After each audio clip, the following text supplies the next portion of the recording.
Hello learners, welcome back to my channel. ये है full केविस मैदान सीरीज़। इस सीरीज़ में मैं आपको केविस मैदान बुक के सभी चैप्टर्स सिंपल और इजी लैंग्वेज में एक्सप्लेन कर रही हूँ। ठीक है, आज हम स्टार्ट करने जा रहे हैं एक और इम्पॉर्टेंट चैप्टर जो कि है कम्युनिकेशन। इससे पहले मैं ऑलरेडी 2 चैप्टर्स और केविस मैदान के आपको पढ़ा चुकी हूँ, तो अगर आपने वो नहीं देखे हैं तो जाके उन्हें ज़रूर एक बार देखिएगा। ओके, तो चलिए बिना डिले किए आज का चैप्टर हम स्टार्ट करते हैं। So what is communication? Communication क्या होती है? कम्युनिकेशन हमारी लाइफ में बचपन से ही एक इम्पॉर्टेंट रोल प्ले करती है। जब से हम बोलना भी नहीं जानते तभी से हम गेस्चर्स और एक्सप्रेशन से अपनी बातों को समझाने की कोशिश करते हैं। कम्युनिकेशन सिर्फ एक टूल नहीं है बल्कि एक जीवन के लिए ज़रूरी चीज़ है। यह हमारे बेसिक ह्यूमन राइट्स भी है जिसके थ्रू हम अपने इमोशंस और थॉट्स एक्सप्रेस कर सकते हैं। आज के मॉडर्न ज़माने में कम्युनिकेशन की खास बात है कि ये बहुत फास्ट और एफिशिएंट है। इसने फिजिकल डिस्टेंस को भी क्रॉस कर लिया है। अब आप दुनिया में किसी भी कोने में हो, किसी से भी बात कर सकते हैं। ठीक है, ये पैराग्राफ्स बहुत सारे हैं यहाँ पर। अगर मैं इन सारे पैराग्राफ्स को रीड करूँगी तो आपका बहुत ज़्यादा टाइम वेस्ट होगा। तो मैं इस पैराग्राफ में जो भी लिखा है ना, मैं उसे आपको सिंपली एक्सप्लेन कर देती हूँ। आप वीडियो को पॉज करके एक बार इसे रीड कर लीजिएगा।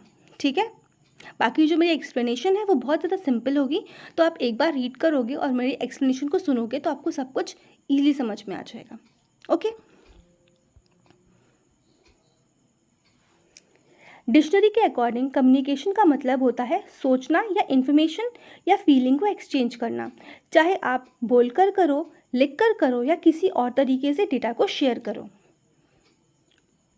कम्युनिकेशन सिर्फ मैसेज देना या इन्फॉर्मेशन शेयर करना नहीं होता। इसमें सिर्फ शब्दों का ही रोल नहीं होता बल्कि हमारे सेंस ऑर्गन्स जैसे कि आँखें, आई कांटेक्ट, एक्सप्रेशन भी इम्पॉर्टेंट रोल प्ले करते हैं। डेली लाइफ के कम्युनिकेशन में सिर्फ बोलना काफ़ी नहीं होता। हम आपके चेहरा, बोलने का टोन, बॉडी लैंग्वेज और सुनने की एबिलिटी, ये सब मिलकर आपके मैसेज सामने वाले तक प्रॉपरली पहुंचाते हैं। ठीक है, communication is a most integral part of the human nature. Communication इंसान के नेचर का सबसे बेसिक और नेचुरल पार्ट है। हर इंसान अपने इमोशंस या आइडियाज दूसरों तक पहुंचाने की स्ट्रॉन्ग नीड फील करता है, राइट? इंसान के अंदर दूसरों से कम्युनिकेट करने का नेचुरल इच्छा होती है। हम आपका 70% से ज़्यादा समय किसी ना किसी तरह से कम्युनिकेशन में बिताते हैं, जैसे बोलना, लिखना, सुनना या पढ़ना। Okay, next paragraph. जब तक कम्युनिकेशन नहीं होगा तब तक कोई भी समझदारी या अंडरस्टैंडिंग डेवलप नहीं हो सकती। कम्युनिकेशन से ही क्लैरिटी आती है। सभी जीव जंतु में सिर्फ ह्यूमन के ही पास स्पेशल एबिलिटी होती है कि वो वर्ड्स के ज़रिए अपनी बात को एक्सप्रेस कर सकें। ठीक है, there are so many definitions of communication. ठीक है, बहुत सारी डेफिनेशन है कम्युनिकेशन की। अब हम बात करते हैं ऑक्सफोर्ड डिक्शनरी के अकॉर्डिंग कम्युनिकेशन की क्या डेफिनेशन है। ऑक्सफोर्ड डिक्शनरी के हिसाब से कम्युनिकेशन का मतलब होता है किसी अर्थ या मीनिंग को दूसरे तक पहुंचाना। ठीक है, अकॉर्डिंग टू लिटिल के अकॉर्डिंग ह्यूमन कम्युनिकेशन एक ऐसा प्रोसेस है जिसमें लोग सिंबल्स के ज़रिए इंफॉर्मेशन एक्सचेंज करते हैं जिससे एक एक्सपेक्टेड या डिज़ायर्ड रिस्पॉन्स मिल सकता है। ठीक है, नेक्स्ट पैराग्राफ। कम्युनिकेशन एक ऐसा इंट्रैक्शन होता है जो सिंबल्स के माध्यम से होता है, जैसे शब्द, इशारा, फोटोज़ या फिर कोई सिंबल या साइन। अब सिंबल्स जो हैं वो कुछ भी हो सकते हैं, gestures, pictures, plastic arts, word etcetera. ये सिंबल्स लोगों के बिहेवियर को इन्फ्लुएंस करते हैं। वो रिस्पॉन्स देते हैं जब उन्हें सिंबल्स समझ में आते हैं। ठीक है, दिस पैराग्राफ। कम्युनिकेशन प्रोसेस में सेंडर होता है, एक रिसीवर होता है, मीडियम होता है, फिर फीडबैक होता है। ठीक है, और हमारा जो कम्युनिकेशन प्रोसेस है वो तब तक कंप्लीट नहीं होता जब तक हमें फीडबैक रिसीव ना हो जाए। ठीक है, कम्युनिकेशन प्रोसेस तब तक इनकम्प्लीट है जब तक फीडबैक नहीं मिलता। Okay, theories of communication. Communication और उसकी थ्योरीज को समझने के लिए हम अलग अलग व्यू पॉइंट्स को देख सकते हैं। जैसे आपको यहाँ पे नीचे 5 व्यू पॉइंट्स कह सकती हूँ, आपको दिख रहे हैं, तो हम इन सबको पढ़ के समझेंगे कम्युनिकेशन डिफरेंट व्यू पॉइंट से क्या होता है। अगर हमारा व्यू पॉइंट क्या है, मैकेनिस्टिक है, the perfect transaction of message from the sender to the receiver. अच्छा, इस पॉइंट में क्या होता है, इस व्यू पॉइंट के अकॉर्डिंग कम्युनिकेशन एक मैकेनिकल प्रोसेस होता है जिसमें सेंडर अपना मैसेज परफेक्टली रिसीवर तक पहुंचाता है। जैसे मशीन एक सिग्नल भेजती है और दूसरी मशीन रिसीव करती है, वैसे ही एक सीधा और सिंपल ट्रांसमिशन होता है। ठीक है। Second one is psychology, the sending of message to a receiver and emotions of the receiver upon interpretating the message. इस व्यू पॉइंट के अकॉर्डिंग रिसीवर का इमोशन पर फोकस ज़्यादा होता है। जब कोई मैसेज भेजा जाता है तो रिसीवर उस मैसेज को कैसे समझता है और क्या फील करता है, एक साइकोलॉजिकल पर्सपेक्टिव होता है। यानी मैसेज का इंटरप्रिटेशन के टाइम इमोशंस भी इंपॉर्टेंट रोल प्ले करते हैं। यानी यहाँ पे टाइम और इमोशन की ज़्यादा वैल्यू होती है। Next one is social constructionist, it see the product of the interactant sharing and creating of meaning of message, while transmission model sees communication as a robotic and communication and computer like situations.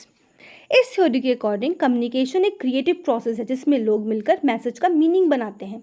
यहाँ दोनों मिलकर communicate करते हैं और समझ बनाते हैं। इसे रोबोटिक या कंप्यूटर जैसा देखता है, सिर्फ एक साइड से मैसेज भेजना और दूसरी साइड से लेना। इसके बाद है हमारे पास systematic, the new message created by throughput और what happen as a message is being interpreted and reinterpreted as it was travel through people. यानी सिस्टमैटिक मॉडल कहता है कि मैसेज सिर्फ एक बार में समझा नहीं जाता। जब मैसेज एक इंसान से दूसरे तक जाता है तो वो हर बार थोड़ा चेंज होता है। इस प्रोसेस को थ्रूपुट कहते हैं। यानी इंटरप्रिटेशन और रीइंटरप्रिटेशन के थ्रू नए मीनिंग्स बनते हैं। ठीक है। इसके बाद है critical, a source of power and oppression of individual and social group. Inspection of a particular theory on this level will provide a framework on the nature of communication within the confines of that theory. Critical viewpoint कहता है communication सिर्फ बातचीत नहीं होती, power and control का एक जरिया होता है। कैसे कुछ लोग कम्युनिकेशन के थ्रू दूसरों को डोमिनेट करते हैं या उनका सप्रेशन करते हैं। ये क्रिटिकल थ्योरी समझाती है। ये व्यू पॉइंट सोशल ग्रुप के बीच के इनइक्वालिटी और पावर स्ट्रक्चर को हाईलाइट करता है। ठीक है, मुझे लगता है कि आपको ये अच्छे से समझ में आ गया होगा। हमारा नेक्स्ट टॉपिक है मॉडल ऑफ कम्युनिकेशन। अब कम्युनिकेशन के कुछ मॉडल्स होते हैं। ठीक है, कम्युनिकेशन के कई तरह के मॉडल्स दिए गए हैं, चाहे एग्जाम में डायरेक्टली क्वेश्चंस ना आए हों, कभी कभी उनका रेफरेंस क्वेश्चंस फॉर्म में मिलता है। इसलिए मॉडल्स के बेसिक आइडियाज़ बहुत ज़रूरी हैं। ठीक है, ये मॉडल कम्युनिकेशन का जनरल स्ट्रक्चर बताता है जिसमें 5 एलिमेंट्स होते हैं। कौन कौन से? सेंडर, मैसेज, ट्रीटमेंट, चैनल और रिसीवर। सेंडर जो मैसेज भेजता है, मैसेज जो कंटेंट होता है, ट्रीटमेंट मैसेज का प्रेजेंटेशन स्टाइल क्या है, चैनल मैसेज जानने का क्या माध्यम है, लाइक फ़ोन है, ईमेल है, किसके थ्रू हम भेज रहे हैं, रिसीवर जो उस मैसेज को रिसीव करता है। Okay, Aristotle model of communication includes 3 communication elements: speaker, subject and audience. यहाँ पे 3 चीज़ें होती हैं। कौन कौन होता है? यहाँ पे होता है speaker, subject and audience. Aristotle के मॉडल कम्युनिकेशन के 3 पार्ट्स, जैसे मैंने कहा, स्पीकर, सब्जेक्ट, ऑडियंस है।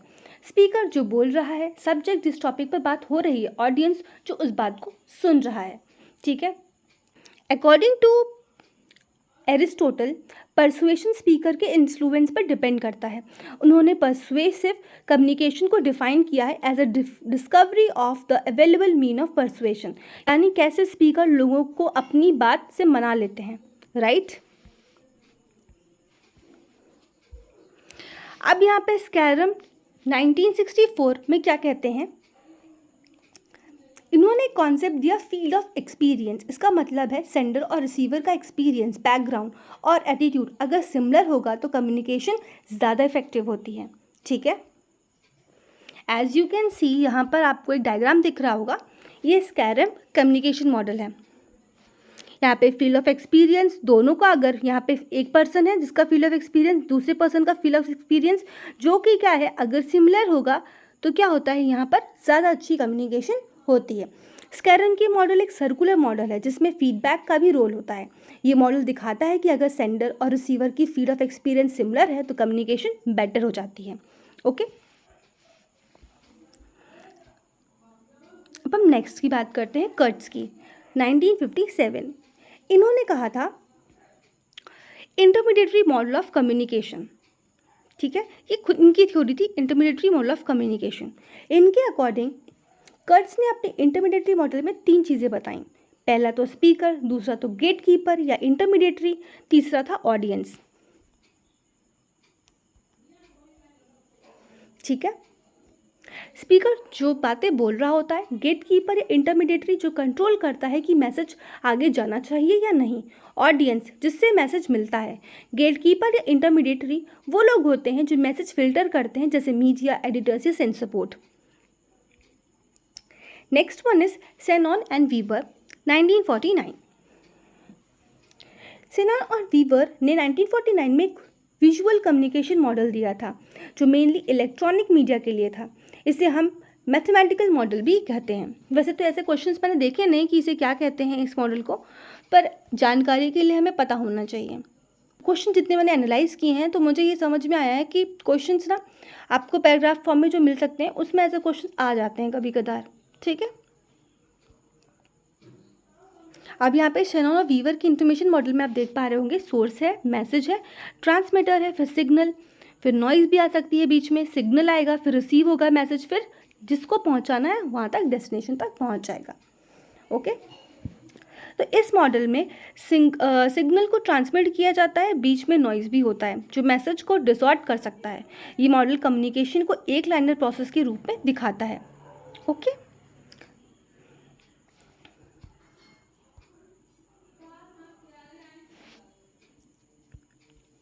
Shannon and Weaver talked about the 3 levels of problems in the communication of information. उन्होंने कम्युनिकेशन के 3 लेवल्स की प्रॉब्लम्स बताई थी। पहला था टेक्निकल, फिर था सिमेंटिक एंड थर्ड था इन्फ्लुएंशियल। ठीक है, सिग्नल टेक्निकल में क्या होता है, सिग्नल प्रॉब्लम बहुत ज़्यादा होती है।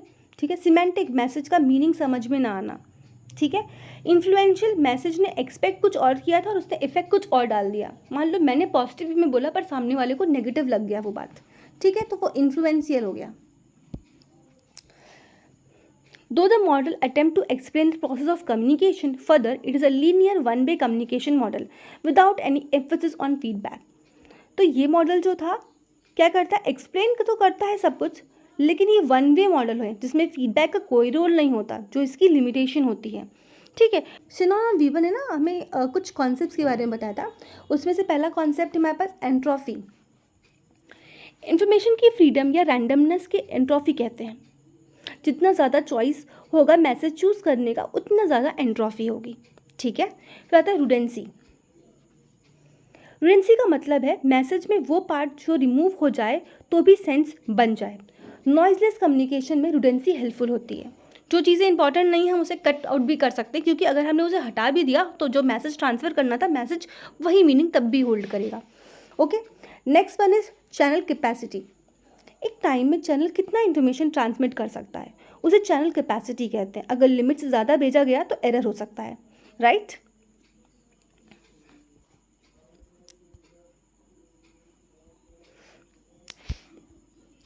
There are certain limitations of this model. It is usually applied more for interpersonal communication than group communication and mass communication. ये मॉडल ज़्यादातर इंटरपर्सनल कम्युनिकेशन के लिए सही है, ग्रुप और मास कम्युनिकेशन के लिए उतना सूटेबल नहीं होता है।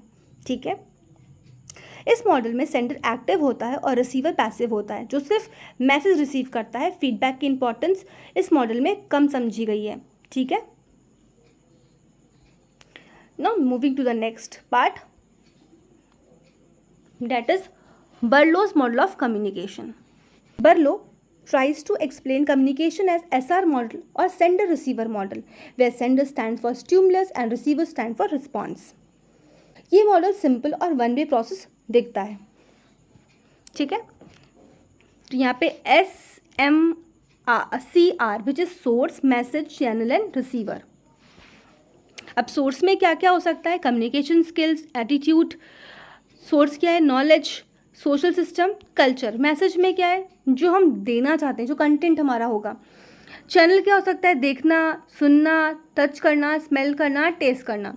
रिसीवर क्या है, रिसीवर में communication skill, attitude, knowledge, social system and culture. ये सारी चीज़ें आप एक बार देख लीजिएगा, फिलहाल ये इतना इंपॉर्टेंट नहीं है। नेक्स्ट इज लीगन्स मॉडल। लीगन्स model focused upon communicator message or content channel of communication, treatment of message, audience and audience response feedback।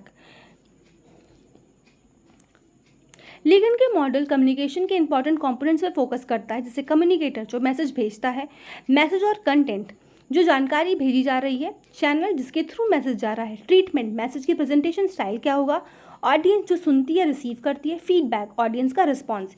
यानी ये मॉडल फुल कम्युनिकेशन साइकिल को एक्सप्लेन करती है। ठीक है।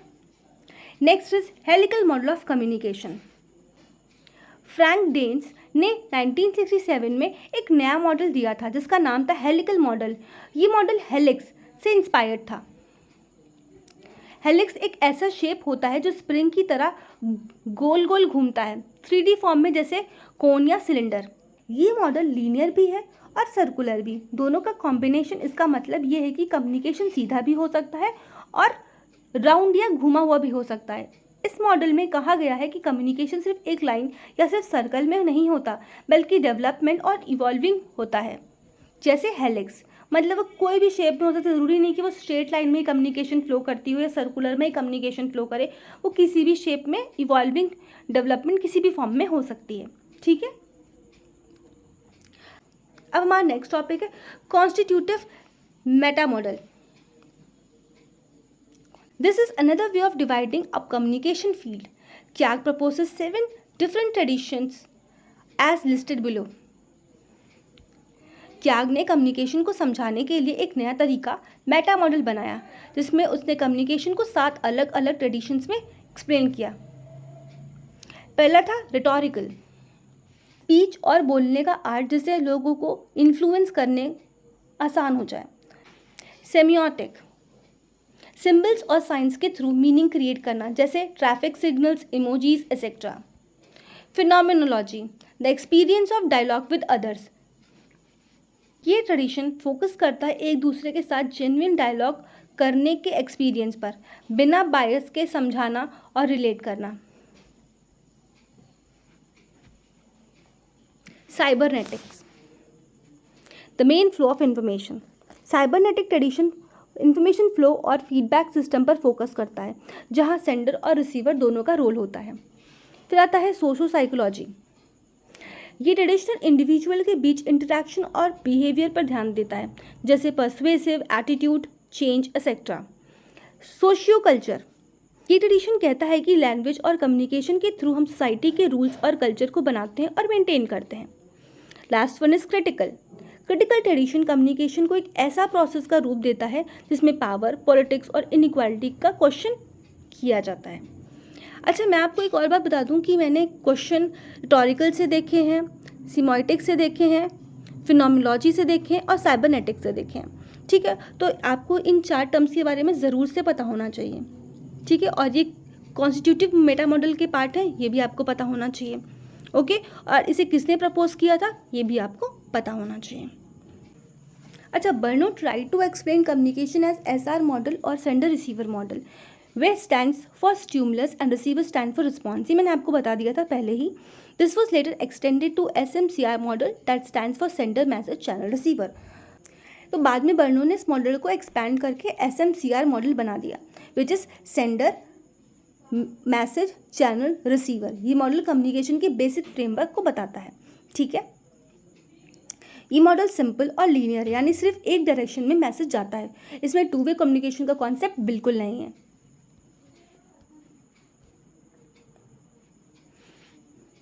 जैसे है, it is a linear model of communication, there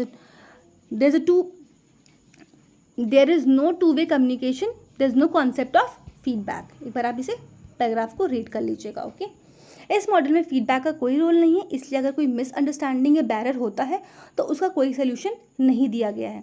यानी एक आइडियल स्मूथ कम्युनिकेशन दिखाता है जो रियल लाइफ में थोड़ा अलग होता है। मतलब ये शो करता है कि ये जो आपका कम्युनिकेशन प्रोसेस उन्होंने बता रखा है वो बहुत ही स्मूथ है, बट एक्चुअली में ये स्मूथ नहीं है क्योंकि आपके पास फीडबैक के लिए कोई प्लेस नहीं है यहाँ पर। ठीक है,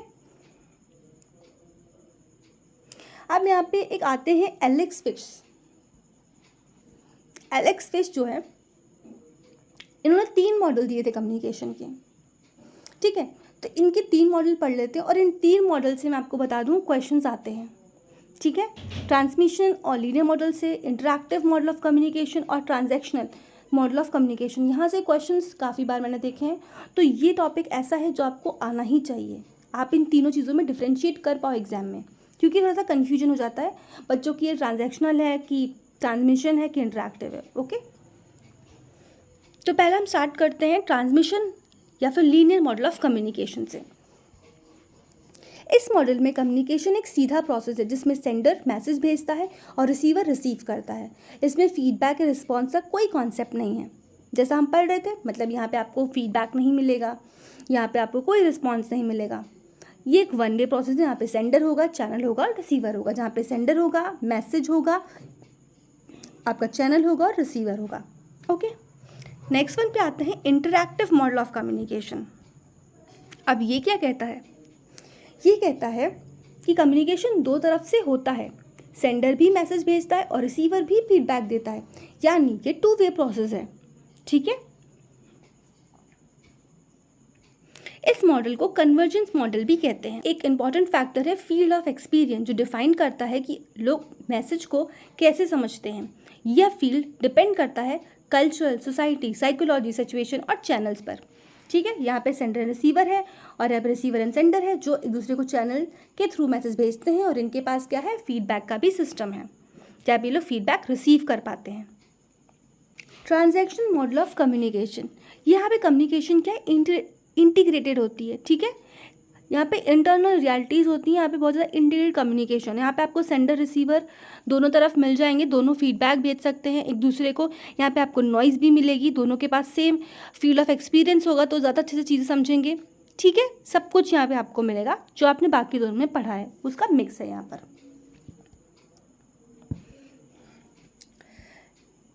अब यहाँ पे है Brown and Yule are the 2 terms to describe the major functions of language.